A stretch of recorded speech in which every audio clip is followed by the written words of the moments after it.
Diomaye gisaguñu officiellement mu soutenir ko alors que Afrique yëpp nee nañ la majeure partie des pays africains ñu ngi ci ginnaawam naka nga jàngatee mbir moomu. Merci beaucoup. Premièrement, il faut savoir que le poste donc de secrétaire général des Nations Unies, c'est du lobbying diplomatique. C'est du lobbying diplomatique. Et Macky Sall, il est stratège. Il est stratège. Boo xoolee en matière de diplomatie am na lu mu ci am personnellement sans donc la signature donc du Sénégal. Raison pour laquelle j'ai entendu beaucoup de gens disent que donc si le Sénégal ne le soutient pas, il ne réussira pas à être donc le secrétaire général des Nations Unies. Ça c'est totalement faux. Ah bon. Macky Sall, il a tendu un piège au gouvernement du Sénégal pour porter sa candidature ailleurs. Parce que moi, li ma wax sànq, c'est du lobbying diplomatique. Le Sénégal, de nos jours, est froidement isolé en matière donc de diplomatie et de relations internationales.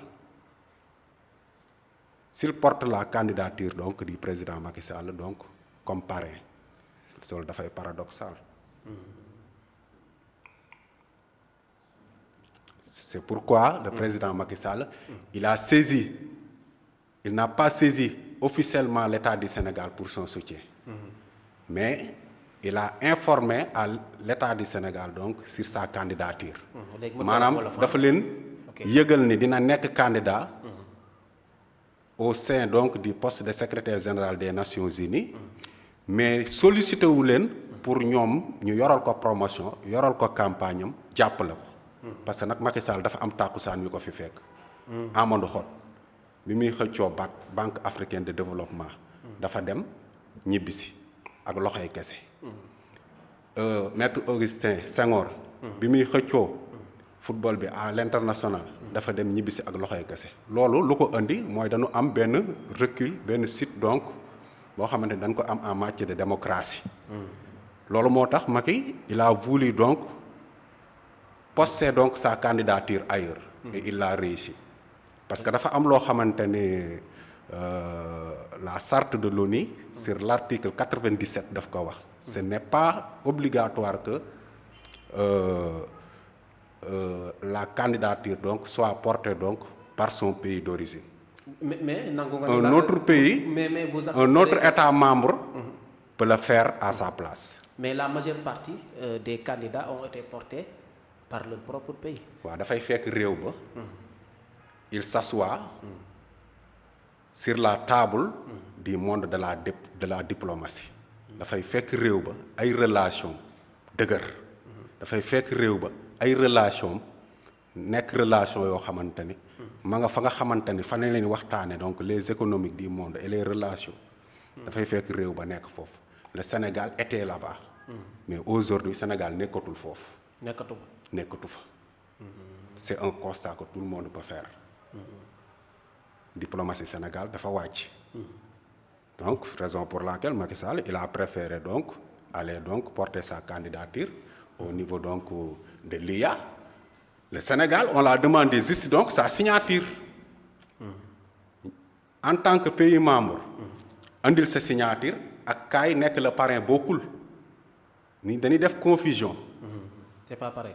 dañu laaj Sénégal en tant que pays membre signature am comme ni ñu koy laajee yeneen réew yi nga xamante ils sont membres donc de l'IA. C'est juste ça. Mais on ne l'a pas sollicité donc pour être le parrain. dafa Olof Njaay def ni lu kenn man ñëpp a ko dàq. Macky Sall IA moo ko parrainé l'ensemble donc des pays de l'IA. Plus particulièrement donc le Burundi. Pays Burundi, c'est lui le parrain particulier. C'est lui le parrain officiel. Sous donc la commande donc de l'IA. Et je suis sûr qu'il va être donc élu. Il va être donc nommé. Parce que c'est une nomination, ce n'est pas une élection.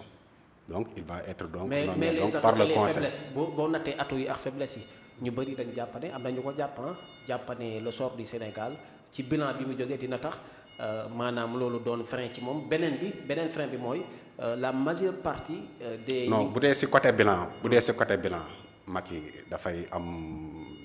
dafay jàll parce que il a fait un bilan positif ici hein. ok un bilan ban bilan la ñuy wax quel bilan. le bilan judiciaire de Macky Sall. le bilan judiciaire moo a fait un bilan positif. mën nañ ko toppee ci loolu. pour man il a fait un bilan positif il n'a rien fait Macky il a géré le pays hein. En tant que donc un homme d'État il l'a bien géré. Ce qui s'est arrivé donc c'est lui le gardien donc. ok nga wax ci wolof waxal ci wolof. voilà ce qui s'est arrivé li nga xamante ne moo fi xewoon. Macky moom moo nekkoon le chef de l'État. moom moo amoon le garant de la sécurité de tous les citoyens. moom bu fekkee dara dafa nar a xew. donc moom mooy taxaw pour aar réew bi. loolu noonu je pense que su ko defu woon su fi jógee tey jii lan ko war a topp ko ñuy wax affaire haute trahison quoi. xam ne il a trahi donc son serment. parce que rôle bi mu taxawoon. tey jii le président Diomaye. lu mel noonu ñaanuñu yàlla mu fi xewaat. mais bu fa amaatee rôle boobu lay taxawee quoi. ok mais paradoxe est-ce que amut sur la candidature de Macky Sall bu ñu waxantee li fi ne parce que il avait dit que mu ne bu l'État du Sénégal porté wul sa candidature il va la retirer mais ñu gis ne ba tey y a pas amul benn canal officiel booy wane ne État bu Sénégal jàppale dañ ko te instant yi porté na candidature am. oui non. Il n'a pas dit que si l'État du Sénégal ne porte pas sa candidature. Je pense qu'il a dit que c'est ce que je viens de dire tout à l'heure. Il a sollicité donc la signature de l'État du Sénégal en tant que pays membre, sa signature comme les autres pays donc de l'UE. En wolof. dafa laaj signature État Sénégal comme ni mu ko laajee yeneen réew yi nga xamante ne ils sont membres donc de l'UE. mais bien man sûr loolu laa jàpp. waaw bien sûr que il avait dit ça mais récemment ça fait pas 15 jours lui il avait dit ça. il avait dit. que maanaam bu État Sénégal porté wul sa candidature maanaam comme signature bi nga koy wax maanaam moom day retiré wu. waaw. est-ce que mënuñu am yàqin na li tax mu bàyyi foog signature am que ne mun na am information ci le président que ne il va le soutenir. waaw mooy li ma la wax sànq dama ne ni. signature. bokkul ak être le parrain. moom il a sollicité donc la signature. du Sénégal en tant que État membre. en tant que pays d'origine. en tant que État boo xamante ne exercer na ko. comme ñëpp ni ñuy joxee seen accord. moom loolu la laaj. mais à l'absence de cette signature maanaam signature boobu bu amut mun na ko maanaam def des préjudices néfastes. non ça ci moom lay dépendre. il peut passer sans donc cette signature. mais dafay bëgg mu gën a rafet rek. xam nga fi nga dëkk ngay dem ñu gunge la wan ne ànd nañ ci lii nii yéene nañ la ko non dafa gën a rafet. mais tamit loolu ci moral la rek. mais su ko bëggee tamit. mën na jàll sans la signature donc du Sénégal. parce que mooy li ma la wax sànq c'est du lobbying diplomatique. boo xoolee donc les membres permanents. donc de l'ONU ñoom soo xoolee donc yu si ëpp influence bi si ëpp ñoom ñoo ko yore. te Macky Sall il n'est pas demandeur. moom laajul dañ ko fekk mu toog ñu ni ko dañ la bëgg a jox lii. ki nga leen kaay jël nag ñooñu ñoo koy defal promotion ñoo koy yor ñoo koy préparer te depuis mu génn. yaa ngi gis ce rayonnement qu'il est en train de faire au niveau international. nga gis invitation yi muy am sommet yi muy dem loolu yëpp boo xoolee da ngay gis ni kii ñoo ngi koy teg ci axe am na fu muy jëme ji. bu fekkee am nga lecture da ngay gis loolu. bokkul ak koo xamante ni moom dafa laaj boo laajee yow yaay porter sa promotion yaay porter sa candidature. yaa ngi defal sa bopp donc promotion bi nga xamante ni moo ci war a def. moo tax Macky Sall donc il est en bonne posture.